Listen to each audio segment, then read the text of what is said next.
भक्तिन का दुर्भाग्य भी उससे कम हठी नहीं था। इसी से किशोरी से युवती होते ही बड़ी लड़की भी विधवा हो गई। ध्यान दीजिए, जो पहले वाला वाक्य है वो बहुत विशेष है। भक्तिन का दुर्भाग्य भी उससे कम हठी नहीं था। हठी का मतलब होता है ज़िद्दी। मानवीकरण है यहाँ पर। इसी से किशोरी से युवती होते ही, जैसे ही जो बड़ी वाली लड़की थी जिसका विवाह हो चुका था पति की मृत्यु से पहले ही, वो युवती होते ही बड़ी लड़की भी विधवा हो गई, यानी कि उसके पति की मृत्यु हो गई। बहियहू से पार न पा सकने वाले जेठों, बहियहू से पार न पा सकने वाले जेठों, दो जेठ हैं आपको पता है उसके। और कल मैंने बताया था आपको बहियहू क्या होता है, छोटे भाई की पत्नी को बहियहू कहा जाता है। और काकी को परास्त करने के लिए कटिबद्ध जेठों ने, काकी आपको पता है काकी या चाची बोलते हैं। परास्त का मतलब हराना, हराने के लिए या परास्त करने के लिए कटिबद्ध, कटिबद्ध का मतलब जो है जिन्होंने निर्णय कर लिया हो, जो बहुत आशान्वित थे, जिनको बहुत आशा थी कि हम ऐसा कर पाएंगे। आशा की एक किरण देख पाई, उनको लगा कि अब बात बन सकती है, क्योंकि जो घर जमाई बना करके जो रखा था वो भी उसकी मृत्यु हो गई।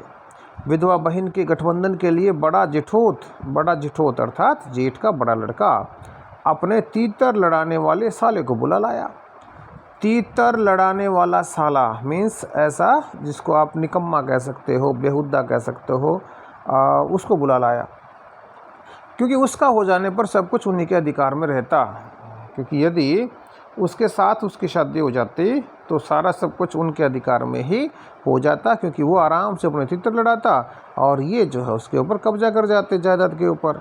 भक्तिन की लड़की भी माँ से कम समझदार नहीं थी, इसी से उसने वर को नापसंद कर दिया, वर को नापसंद कर दिया, उसको डिसलाइक कर दिया कि मुझे ये पसंद नहीं है। बाहर के बहनोई का आना चचेरे भाइयों के लिए सुविधाजनक नहीं था। बाहर का बहनोई आना मीन्स यदि उसकी शादी दोबारा होती और दोबारा शादी हो करके यदि दूसरा जो है कोई आता तो वो जो है उन लोगों के लिए सुविधाजनक नहीं था। शब्द ध्यान से देख लीजिए, शब्द है भाइयों।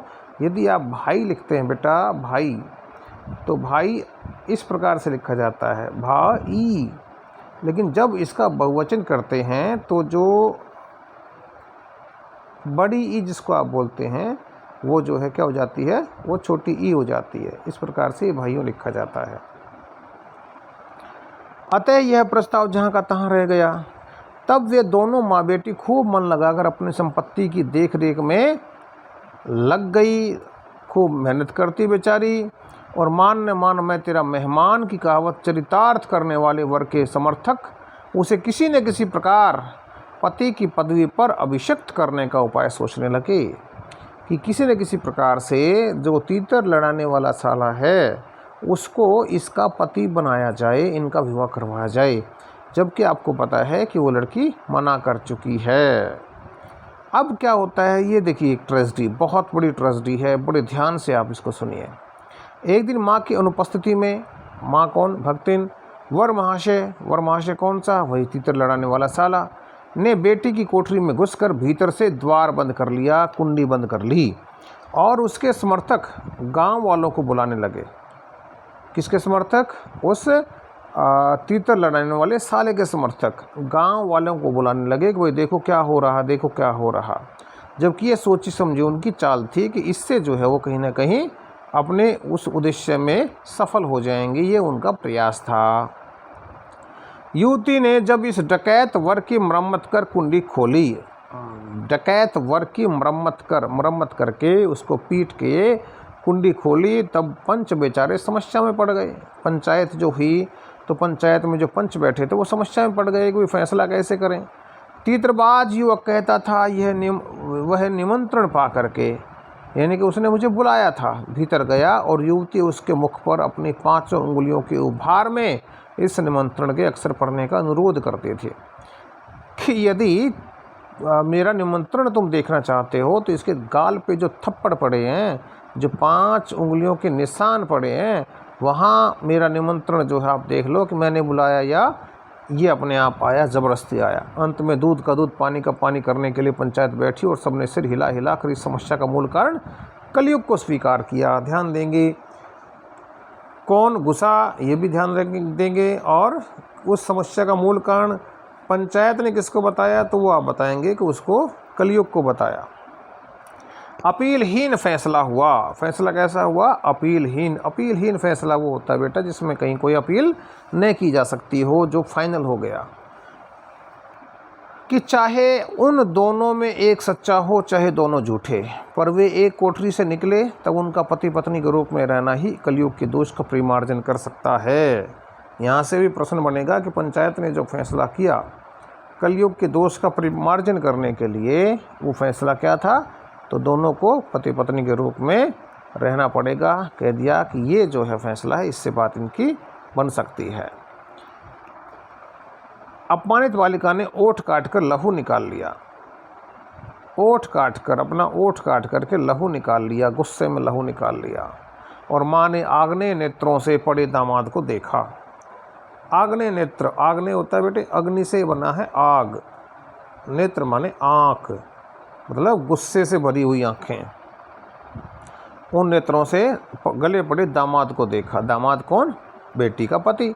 सब कुछ संबंध कुछ सुख कर नहीं हुआ, क्योंकि दामाद अब निश्चित होकर तीतर लड़ाता था और बेटी विवश क्रोध से जलती रहती थी। बेटी बेचारी जो है विवश होकर के, लाचार होकर के क्रोध से चलती रहती थी।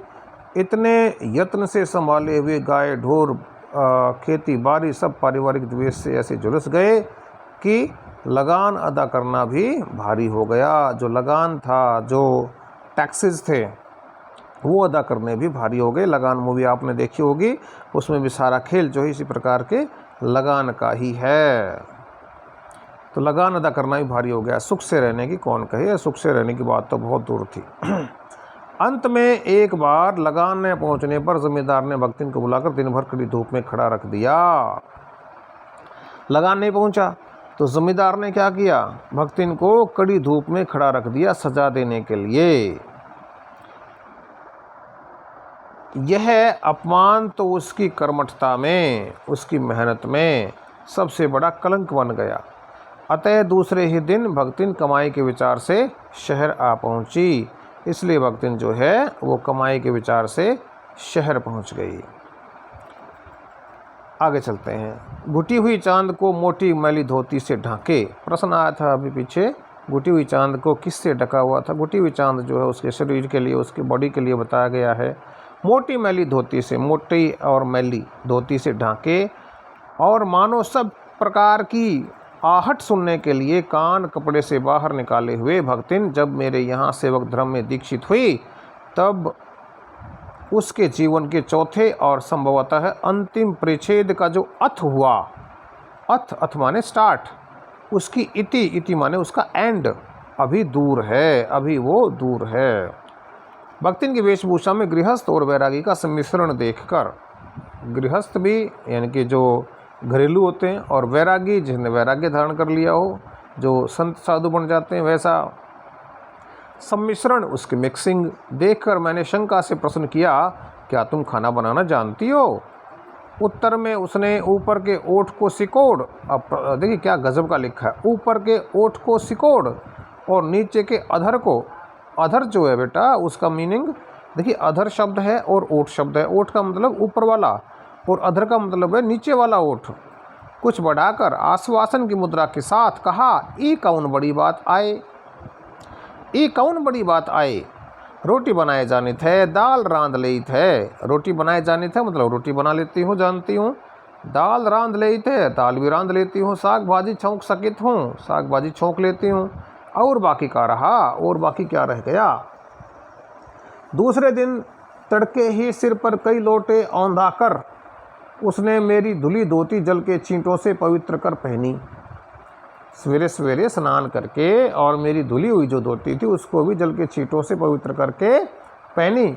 और पूर्व के अंधकार और मृत्युवार से फूटते हुए सूर्य और पीपल का, सूर्य का भी और पीपल का भी 2 लोटे जल से अभिनंदन किया, 2 लोटे जल से उसका स्वागत किया।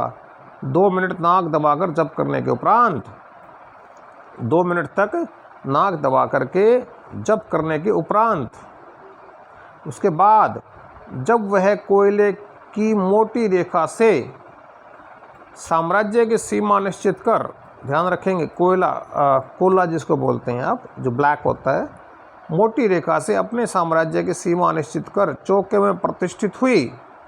चूल्हा और चौका 2 शब्द होते हैं। चूल्हा, चूल्हे को आप समझते हैं, और चौका होता है बेटे चूल्हे के आसपास की जगह। तब मैंने समझ लिया कि इस सेवक का साथ टेढ़ी खीर है। इस सेवक का साथ तो टेढ़ी खीर है, कठिन कार्य है।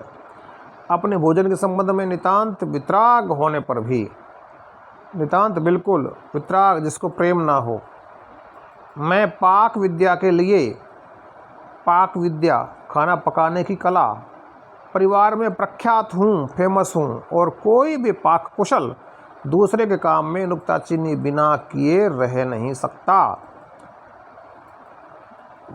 जिसको भी खाना पकाना आता है, पाक कुशल बेटा खाना पकाने में निपुण, तो वो दूसरे के काम में नुक्ताचीनी का मतलब कमी निकालना किए बिना नहीं रह सकता।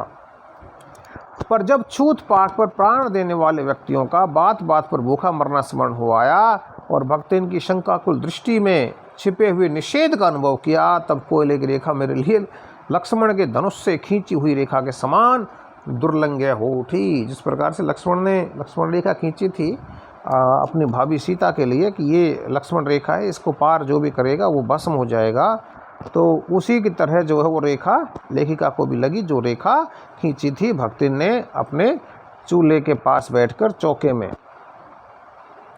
निरुपाय अपने कमरे में बिछोने में पड़कर नाक के ऊपर खुली हुई पुस्तक स्थापित कर मैं चौके में पीढ़े पर आसीन अनधिकारी को भूलने की चेष्टा करने लगी। अनधिकारी को, अनधिकारी जिसका अधिकार ना हो, भूलने का मैं प्रयास करने लगी।